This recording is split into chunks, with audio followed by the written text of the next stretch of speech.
On la présente comme la monnaie qui va enfin pouvoir intégrer les 80% des ménages africains qui ne peuvent avoir un compte à la banque. Certains la voient comme une opportunité pour en finir avec le diktat des institutions financières, notamment en Afrique où la monnaie est souvent si volatile. Jack Dorsey, le PDG de Twitter de retour d'une tournée en Afrique, en voyant son évolution et l'intérêt qu'il suscite sur le continent, postait un tweet enthousiaste en ces termes. L'Afrique définira le futur, particulièrement celui du Bitcoin.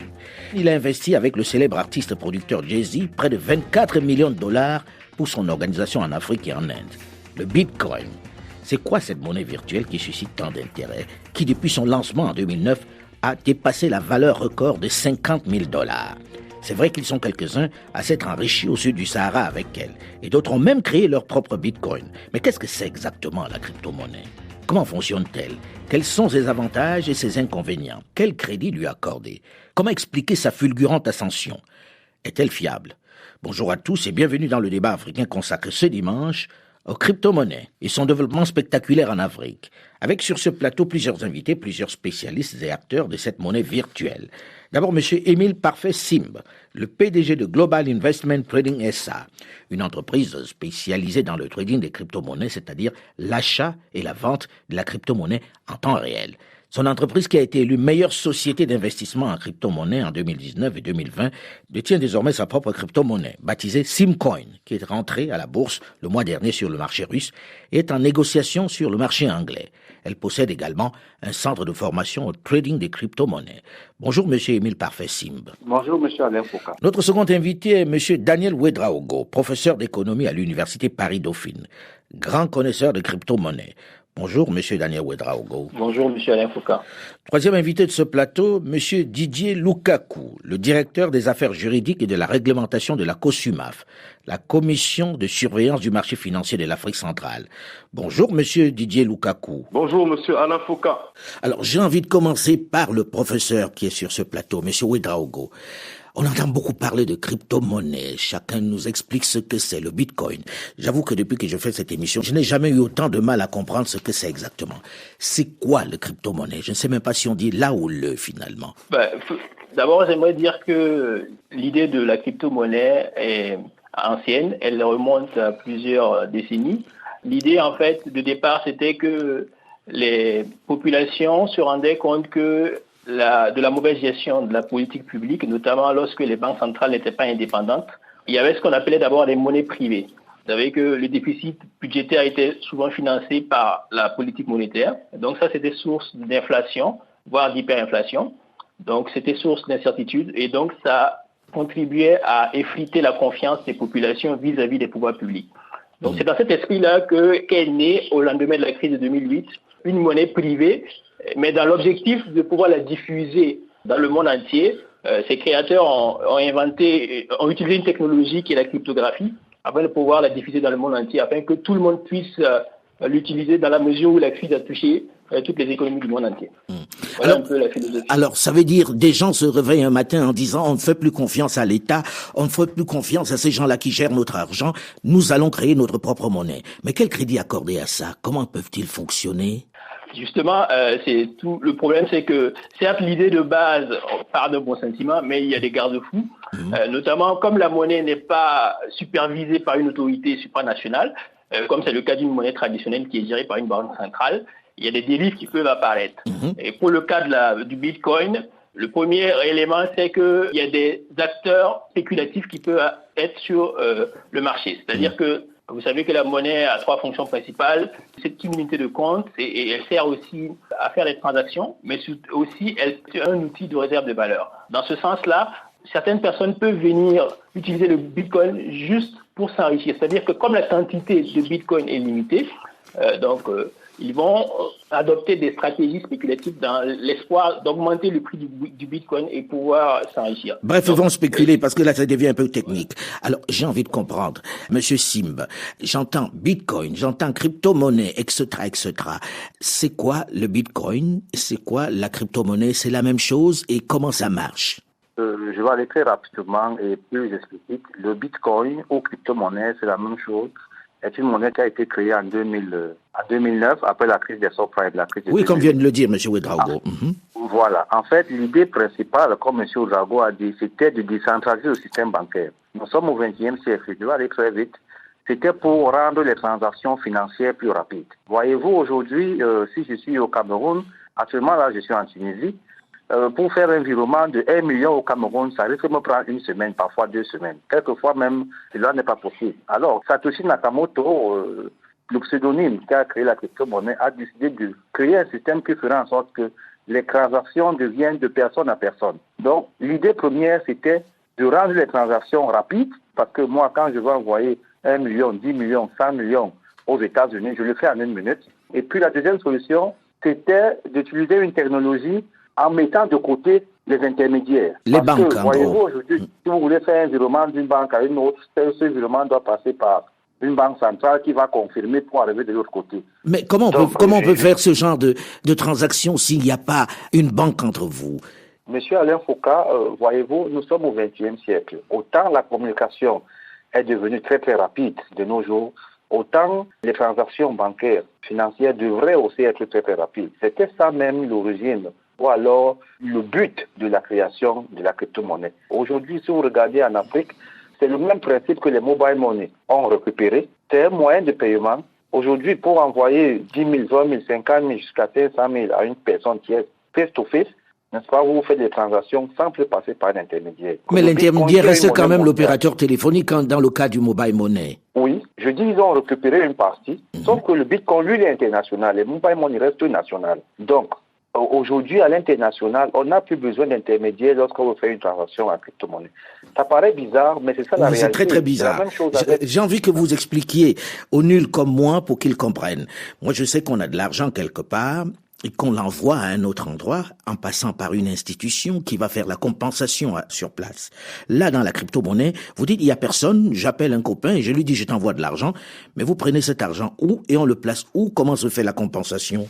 Le Bitcoin, les crypto-monnaies s'achètent à travers des plateformes. Aujourd'hui, la plus grande plateforme qui vend les Bitcoins et les crypto-monnaies, c'est Binance. Elle est possédée par un Chinois, Jinpeng Zhao. C'est la première plateforme où vous pouvez acheter les Bitcoins, soit avec votre carte de crédit, soit avec votre carte de débit, soit par virement bancaire. Ou alors, vous pouvez acquérir des bitcoins de personne à personne. Vous voulez les bitcoins, vous me voyez, soit vous me donnez du cash, soit vous faites du virement bancaire dans mon compte, et puis je vous vis les bitcoins. Mais c'est en même temps, excusez-moi, c'est en même temps curieux. C'est-à-dire, je veux acheter de l'argent, en gros, quoi. J'utilise l'argent que j'ai dans la poche pour acheter une autre monnaie, en gros. C'est ça? Alors, pourquoi vous achetez dans le bitcoin? Voilà. Chacun achète le bitcoin en fonction de ce qu'il veut faire. Moi, par exemple, je suis trader. J'ai fait mes analyses aujourd'hui et mes analyses m'ont dit que dans 1 semaine, 2 semaines, le bitcoin va atteindre 40 000 $. Alors, je prends du cash, j'achète les bitcoins. En ce moment, j'utilise le bitcoin comme investissement. Ça devient une monnaie refuge, quoi. Une valeur refuge, c'est ça? Pour beaucoup de personnes en ce moment, c'est une monnaie refuge. Voilà pourquoi toutes les grandes banques aux États-Unis, en Asie et même en Europe, l'Allemagne qui devient le plus grand hub d'échange des crypto-monnaies en Europe, le Nigeria, en Afrique, les États-Unis de l'autre côté là, s'impliquent désormais dans les crypto-monnaies pour le transformer en monnaie refuge. Parce qu'on s'est rendu compte que pendant cette crise de Covid, tous les actifs financiers sont passés au négatif, sauf le Bitcoin.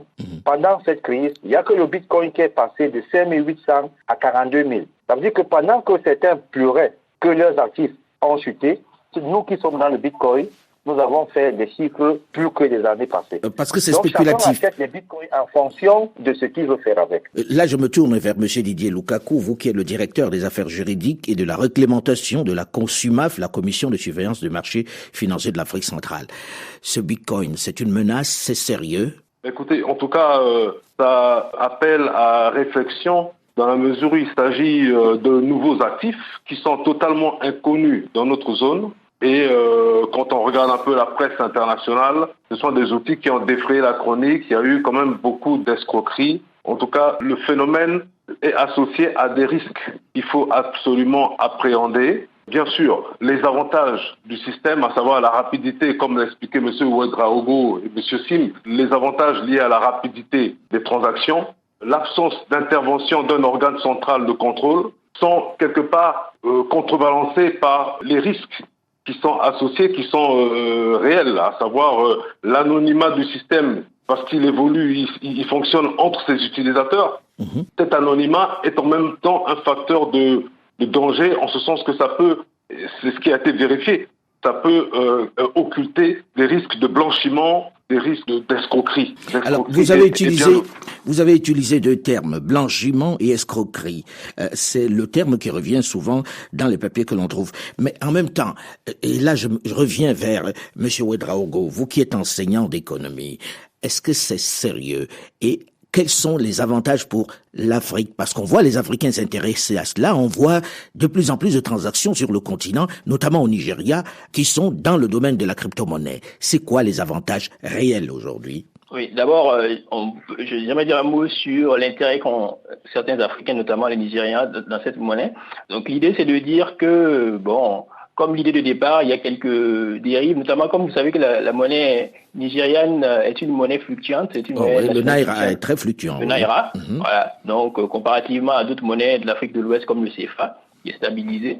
Donc ça peut être une raison qui contribue à expliquer pourquoi les Nigériens s'intéressent à cette monnaie-là, parce que ce sont des gens qui s'intéressent de façon générale aux fluctuations des monnaies, notamment de leur monnaie nationale. Voilà. Maintenant, en termes d'avantages, j'aimerais faire une distinction. Il faut faire une distinction entre la technologie utilisée pour diffuser le Bitcoin et le Bitcoin lui-même. Donc la technologie, donc la blockchain, voilà, donc qui est utilisée pour diffuser une monnaie virtuelle. C'est une technologie qui peut être utile. Donc, dans la mesure où cette technologie permet de faire des virements de gros montants à des temps records, comme on l'a souligné. Mais dans le même temps, il faut avoir à l'esprit quelques statistiques, si vous me permettez de rappeler. Lorsque l'on considère l'univers des monnaies, vous avez 89,5% des monnaies qui sont immatérielles.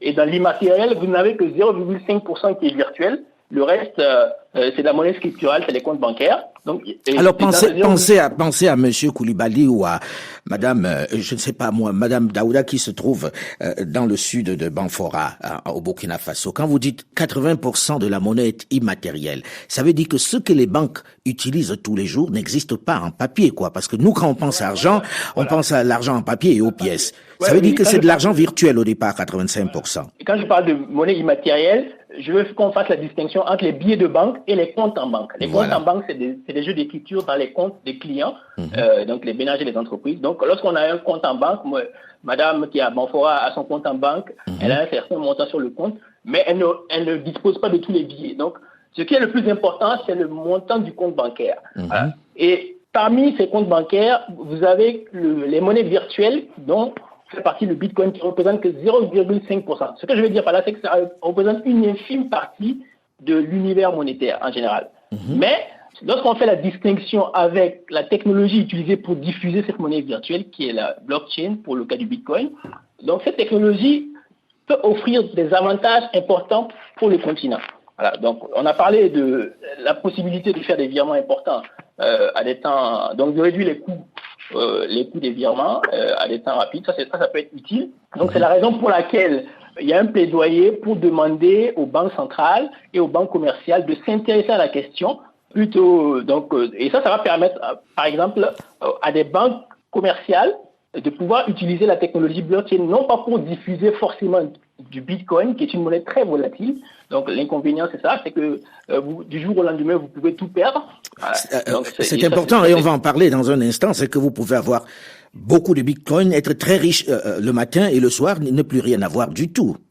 Ne plus rien avoir du tout. Donc ça c'est le danger. C'est très spéculatif. C'est très spéculatif, voilà. Donc ça, c'est lié au comportement spéculatif qu'il y a en particulier sur cette crypto-monnaie-là. Mais derrière la crypto-monnaie, la technologie qui est utilisée peut être utile dans un système centralisé et encadré. Voilà. Alors là, tout à l'heure, je parlais de Madame Koulibaly qui est à Banfora, par exemple.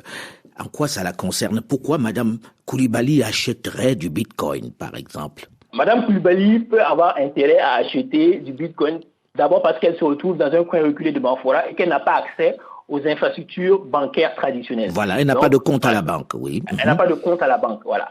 Et donc, comme elle fait du commerce et son commerce commence à bien marcher, elle commence à avoir beaucoup d'argent, ça devient dangereux pour elle de stocker son argent à la maison en billets. Voilà, donc le fait de pouvoir disposer d'une monnaie, enfin d'un stockage virtuel, ça peut être dans un premier temps le développement. C'est la raison qui peut expliquer déjà dans un premier développement du mobile money, qui est différent du Bitcoin. Là, c'est toujours de la monnaie traditionnelle qu'on utilise pour véhiculer dans un...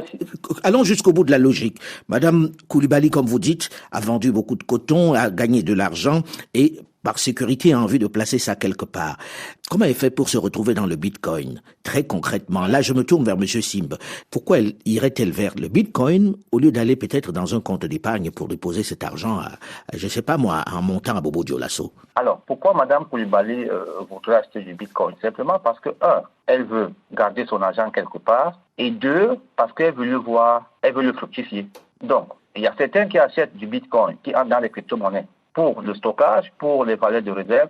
Il y a d'autres qui entrent pour faire fructifier leurs besoins. Donc, Madame Coulibaly qui est à Banfora, qui veut acheter les bitcoins, effectivement, il faudrait qu'elle contacte déjà la personne qui possède des bitcoins, peut-être parce qu'elle a du cash. Si c'est dans son compte bancaire, il faudrait qu'elle entre... Non, elle n'a pas de compte du tout, Madame Coulibaly. Alors, il faudrait qu'elle se rapproche de la personne qui en possède déjà. C'est cette personne-là qui va lui transférer ses bitcoins dans son compte, parce que cette personne-là, elle sait où aller les acheter. Bon, là déjà, il y a un intermédiaire.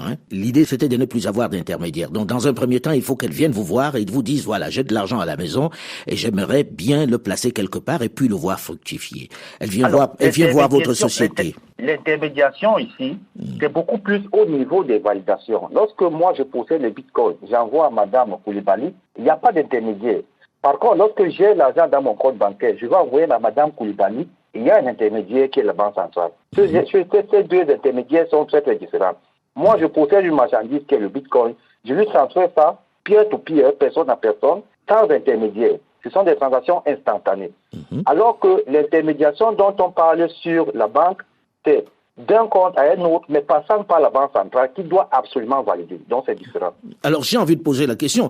C'est que lorsque j'écoute, j'ai le sentiment que ça concerne essentiellement ceux qui ont déjà de l'argent et qui ont envie de placer ça quelque part, que ça ne concerne pas le plus grand nombre. Pourquoi le plus grand nombre s'intéresserait d'un coup comme ça à la crypto-monnaie? Ça concerne tout le monde. Moi, j'ai créé une entreprise en 2017. Ma devise, c'est crypto-monnaie en Afrique, expérimentation, opportunité et challenge. Moi, j'ai commencé à investir dans les crypto-monnaies avec 200 000 francs. Voyez-vous, tout le monde peut avoir 200 000 francs en 2, 3, 4, 5 mois. Les 200 000 francs, quand j'ai acheté les crypto-monnaies, j'ai attendu qu'elles prennent la valeur et ça m'a donné ce que ça m'a donné. Vous pouvez investir dans les crypto-monnaies avec 10 000, avec 15 000, avec 20 000, avec 50 000, avec 100 millions, avec 1 milliard. Tout le monde investit dans les crypto-monnaies en fonction de ses moyens.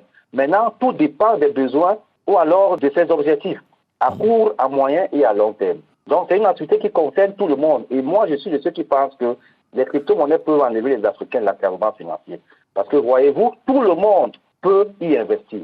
Tout le monde. Mais vous comprenez, nous, on a du mal à se dire qu'on peut se lever un matin comme ça et puis on a sa monnaie. Et que cette monnaie-là marche, qu'on peut acheter quelque chose à l'autre bout du monde avec de l'argent que l'on a créé qui ne passe pas par une banque centrale. Comment ça marche? Où est le refuge? Qui a l'argent qui permet de dire que moi j'en ai ou pas de l'argent? Le principe de la monnaie, déjà, M. Alain Foucault, c'est la confiance. Le premier principe de la monnaie, c'est la confiance. Voilà pourquoi, lorsqu'on enlève un billet de 10 000 en circulation, on dit ce billet, si on ne le veut plus, on met un autre billet de 10 000, c'est la couleur qui change. La valeur reste la même. Mais on ne fait plus confiance à l'ancien billet. Même si on le jette en route, personne ne va le ramasser. Le nouveau billet qu'on met en circulation, tout le monde peut courir dessus parce qu'on a plutôt confiance à ce billet-là. La crypto-monnaie repose d'abord sur la communauté. C'est un ensemble de personnes qui ont accepté cette monnaie, cet actif comme monnaie. Et désormais, l'acceptent l'échanger contre des produits. C'est la même chose auparavant avec le troc. Avec le troc, on pouvait s'échanger du bœuf contre du mouton. Mais il fallait que moi, j'accepte prendre du bœuf et vous acceptiez prendre du mouton. Aujourd'hui, si vous acceptez prendre le bitcoin contre un véhicule, vous allez l'accepter. C'est comme les mobile money en Afrique. Ce ne sont pas tous les supermarchés qui acceptent les mobile money. Ceux qui n'acceptent pas, c'est parce qu'ils ne font pas confiance au mobile money. Alors ça s'appuie sur la confiance et on va en parler dans la seconde partie de cette émission. On va parler également des risques, parce qu'il y a des risques lorsqu'il y a spéculation. On parlera aussi de la législation. On se retrouve juste après une nouvelle édition du journal sur Radio France Internationale pour la suite de ces débats. Restez à l'écoute et à très vite. Le Bitcoin, qu'est-ce que c'est cette monnaie qui n'en finit pas de monter, qui d'un coup suscite tant d'intérêt en Afrique? Pourquoi cette passion, cet engouement pour elle? Il aura suffi que Elon Musk, le patron de la marque Tesla, y investisse $1,5 milliard pour que le coût, qui était déjà très haut, très ascendant, s'envole à nouveau. Plus de $50 000. La valeur d'un Bitcoin au moment où nous enregistrons cette émission. Au-delà d'Amazon, qui veut lancer sa propre crypto-monnaie, comment expliquer l'engouement qu'il suscite en Afrique? Que peut-elle apporter au continent noir? Quels sont les acteurs africains de cette nouvelle technologie financière? Bonjour et bienvenue dans la seconde partie du débat africain consacré ce dimanche à la crypto-monnaie, avec sur ce plateau plusieurs invités, plusieurs spécialistes et acteurs de cette monnaie virtuelle. D'abord, M. Émile Parfait Simb, le PDG de Global Investment Trading SA, une entreprise spécialisée dans le trading des crypto-monnaies, c'est-à-dire l'achat et la vente en temps réel. Sa société, qui a été élue meilleure entreprise d'investissement en crypto-monnaie en 2019 et 2020, détient désormais sa propre crypto-monnaie baptisée Simcoin, qui est rentrée à la bourse le mois dernier sur le marché russe et est en négociation sur le marché anglais. Elle possède également un centre de formation au trading des crypto-monnaies. Notre second invité est M. Daniel Ouédraogo, professeur d'économie à l'Université Paris-Dauphine, grand connaisseur de crypto-monnaies. Notre troisième invité est M. Didier Lukaku, le directeur des affaires juridiques et de la réglementation de la COSUMAF, la Commission de surveillance du marché financier de l'Afrique centrale. Voilà pour notre plateau. Alors, dans cette seconde partie, j'ai envie que l'on explique clairement à monsieur tout le monde quel est l'intérêt pour lui de la crypto-monnaie. Là, je me tourne à nouveau vers monsieur Simb pour dire, vous êtes en train de faire fortune dans la crypto-monnaie. Vous avez créé votre monnaie à vous, la Simcoin. Aujourd'hui, vous êtes à Douala. Qu'est-ce qui fait qu'un commerçant, un jeune qui a gagné un peu d'argent ou qui a gagné juste un tout petit peu d'argent vienne vers vous? Il faut comprendre que chaque génération dans la vie a ses outils. J'en discutais aujourd'hui avec un camarade où je lui disais qu'il y a eu à un moment donné la ruée vers l'or. Ensuite, on a eu la ruée vers le pétrole. On a eu la ruée vers le diamant. Aujourd'hui, c'est la ruée vers les crypto-monnaies. Vous n'allez qu'à le constater sur Internet, partout dans les réseaux sociaux, dans tous les pays même au monde. La ruée aujourd'hui, c'est vers les crypto-monnaies. Pourquoi?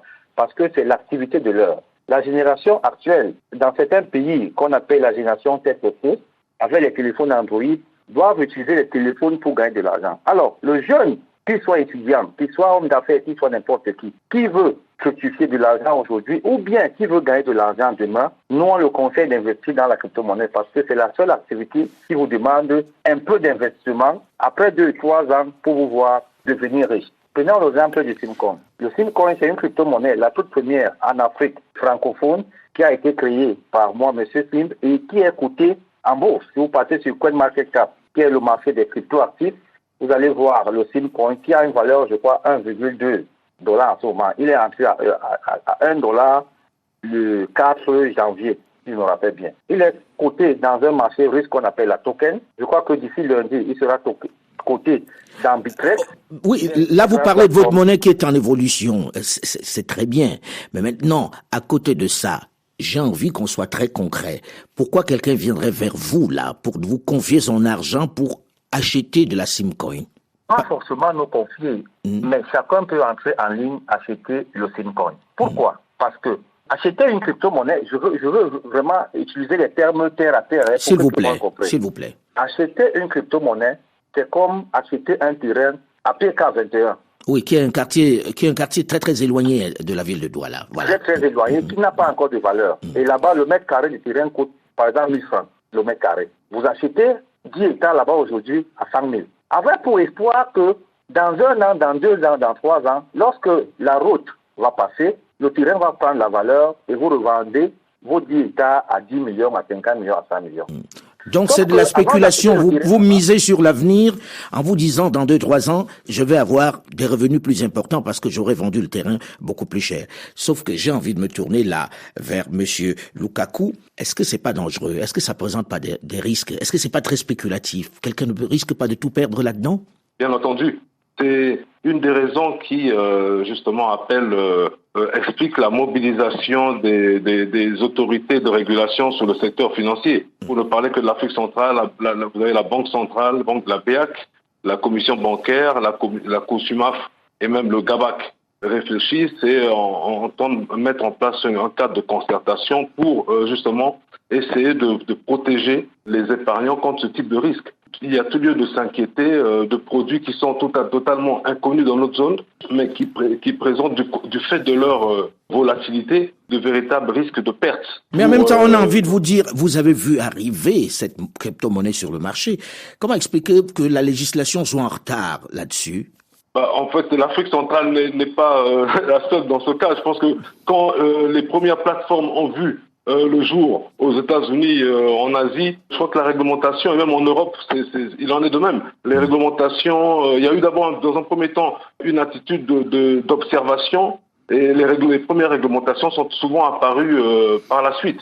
Je pense que la bonne attitude, ce n'est pas d'interdire forcément, mais il faut comprendre le phénomène parce qu'il n'a pas que des inconvénients, il a également d'énormes avantages, y compris pour le système financier. Donc il faut prendre un certain temps d'adaptation, d'observation, de connaissance de cet écosystème avant de l'encadrer. Alors, est-ce que vous travaillez à l'encadrement de cet écosystème? Là, vous venez de dire que ça présente des avantages.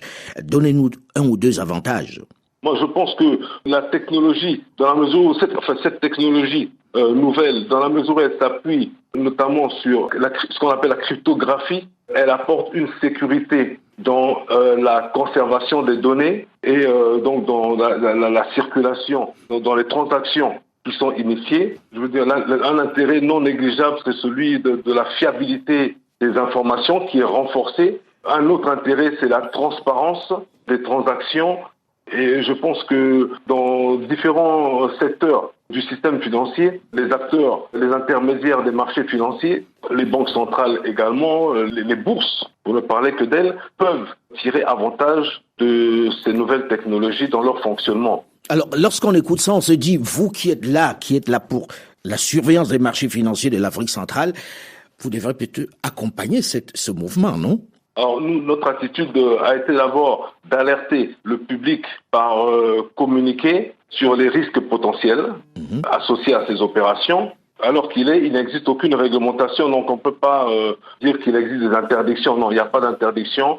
Il y a juste une attitude d'alerte dans le cadre de notre mission de protection de l'épargne, alerter le public sur les risques éventuels qui sont associés